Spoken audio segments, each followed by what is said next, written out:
দেখো এখন সবজির দাম কত কমে গেছে। আমাদের এই দোকানের সামনে বিক্রি হচ্ছিল ধনে পাতাটা, দেখো 10 টাকার ধনে পাতা কতগুলো দিয়েছে। এই একটা তাড়ি হয়েছে, একটা তাড়ি, একটা তাড়ি, এতগুলো ধনে পাতা 10 টাকা। তাহলে সবজি যারা বিক্রি করছে তাদের কী বা লাভ হচ্ছে আমি বুঝতে পারছি না। এত জল দিয়ে দানা পুঁতে কত কষ্ট করে সবজি ফলিয়ে, আর এই দাম, এই 10 টাকার এতগুলো ধনে পাতা। কষ্ট হয়, খুব কষ্ট হয়, কেননা যারা সবজি বাগান করছে তাদের কিছুই থাকে না আমার মনে হয়। 10 টাকার এই গাছ মানে এই ধনে পাতা, তার কিছুই লাভ হয় না।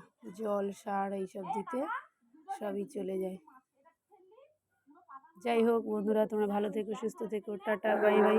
আর আজকের আমাদের রান্না হবে ছাদে, তাই এইসব রান্নার সবজি এগুলো কাটা হচ্ছে, আর এই সব ফুলকপি শুকনো হচ্ছে। ভাবলাম আজকে ছাদে রান্না হবে, ছাদে চলে এসেছি, রান্না হবে। আর কী কী রান্না হবে পরে তোমাদেরকে দেখাবো। Tata, bye bye.